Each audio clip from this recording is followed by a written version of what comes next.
Okay, तो चलिए सीधा मुद्दे पर आते हैं। अंग्रेजी भाषा की नींव को समझना किसी भी नए सीखने वाले के लिए सबसे पहला और सबसे जरूरी कदम होता है।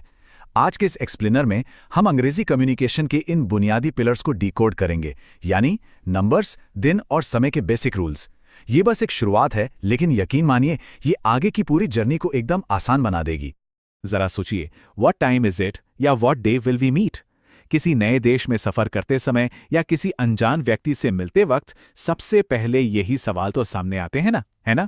उम्र बताना हो, सही तारीख फिक्स करनी हो या समय पूछना हो, ये सिर्फ शब्द नहीं है, बल्कि ये बातचीत शुरू करने के सबसे प्राइमरी टूल्स हैं। इसीलिए इन पर तुरंत कमांड बनाना बहुत जरूरी हो जाता है। तो आज का हमारा रोड मैप कुछ ऐसा है। नंबर 1, बेसिक नंबर्स पर महारत हासिल करना। नंबर 2, टीन वाले उच्चारण की उलझन से बचना। नंबर 3, समय के चक्र को समझना। नंबर 4, समय पूछना और बताना। और नंबर 5, प्रेपोजिशंस का गोल्डन रूल। इन कॉन्सेप्ट्स को एक एक करके समझने से भाषा सीखना कभी भी बोझिल नहीं लगता।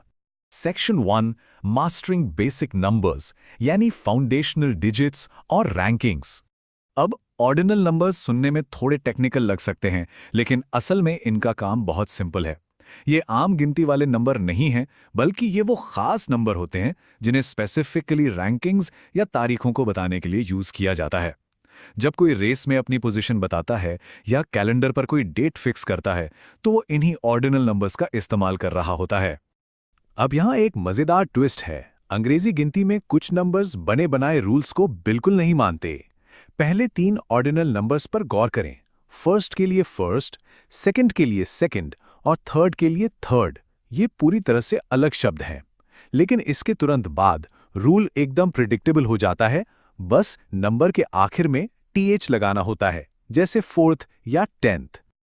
आगे बढ़ते हैं। Section 2, escaping the tin trap, यानी प्रोनाउंसिएशन के कॉमन कंफ्यूजन्स को सॉल्व करना।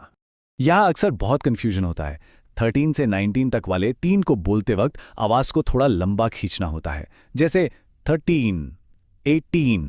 और इसके बिल्कुल उलट 20, 30, 40 जैसे राउंड नंबर्स में टी लगता है, जिसे एकदम शॉर्ट और क्विक साउंड के साथ बोला जाता है। 30, 80। बस इस छोटे से साउंड डिफरेंस को पकड़ लिया तो समझ लीजिए उच्चारण एकदम परफेक्ट हो गया। Section 3, the cycle of time, दिनों, महीनों और मौसमों को नेविगेट करना। एक बहुत ही एब्सोल्यूट रूल ये है कि अंग्रेजी में दिनों और महीनों का पहला अक्षर हमेशा कैपिटल होता है। लेकिन सबसे दिलचस्प बात होती है वेंसडे की स्पेलिंग के साथ। इसमें एक डी छुपकर बैठा है। कोई भी नया इंसान इसे वेडनेसडे पढ़ने की गलती कर सकता है, लेकिन सच तो ये है कि बोलते वक्त ये डी पूरी तरह से साइलेंट रहता है। इसे सिर्फ वेंसडे कहा जाता है ना कमाल की बात? और अगर हम मौसम की बात करें तो भूगोल के हिसाब से शब्दावली कैसे बदलती है, इसका ये एक क्लासिक एग्जाम्पल है। अमेरिका में पतझड़ के मौसम को फॉल कहा जाता है, जबकि यूके में उसी मौसम को ऑटम कहते हैं। दोनों का मतलब बिल्कुल सेम है, बस शब्द अलग हैं। ये छोटी सी डिटेल किसी को भी ग्लोबली कम्युनिकेट करने के लिए एकदम तैयार कर देती है। Section 4, asking and telling time, यानी इसका रोजमर्रा का प्रैक्टिकल इस्तेमाल। समय पूछने का सबसे स्टैंडर्ड तरीका है व्हाट टाइम इज इट, और जवाब हमेशा इट इज से शुरू होता है। अगर पूरे 5 बज रहे हैं तो सीधे कहना है इट इज 5 o'clock।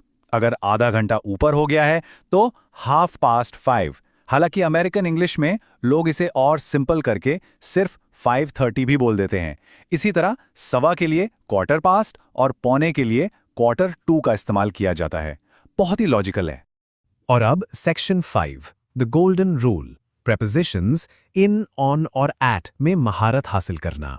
तो सबसे अहम बात पर आते हैं। इन छोटे छोटे लेकिन ट्रिकी प्रेपोजिशंस को याद रखने की एक बहुत ही कमाल की मेंटल ट्रिक है। सबसे पहले एट। इसे समय के एकदम सटीक नुकीले पॉइंट की तरह इमेजिन किया जा सकता है। जैसे घड़ी की सुई एक पर्टिकुलर जगह रुकती है, ठीक वैसे ही एट 8 o'clock, एकदम पिन पॉइंट फोकस। फिर आता है ऑन। इसे विजुअलाइज करने के लिए कैलेंडर पर एक सिंगल लाइन की कल्पना की जा सकती है, जिस पर कोई व्यक्ति अपना कदम रखता है। जब कोई किसी खास दिन पर पहुंचता है और उस दिन की सतह पर खड़ा होता है तो वो ऑन मंडे होता है, एकदम एक सपाट लाइन की तरह। और आखिर में इन, महीनों, मौसमों और सालों को बड़े बड़े चौड़े बक्सों की तरह देखा जा सकता है, जिनके अंदर कोई इंसान एंटर करता है, जैसे एक पूरे महीने या साल के विशाल बॉक्स के अंदर कदम रखना, इन अप्रैल, इन 2020 या इन समर। इस इमेजिनेशन के जरिए ये रूल हमेशा के लिए दिमाग में छप जाता है।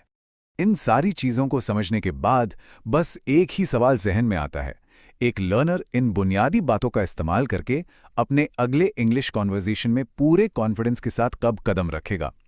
क्योंकि एक बार जब नंबर्स, टाइम और प्रेपोजिशंस का ये बेस पक्का हो जाता है तो फिर हेजिटेशन बिल्कुल खत्म हो जाती है और एक बेहतरीन, क्लियर कम्युनिकेशन का रास्ता हमेशा के लिए खुल जाता है। दखन का लय धन्यवाद। स्लो इन गो का सत सखन जर रख।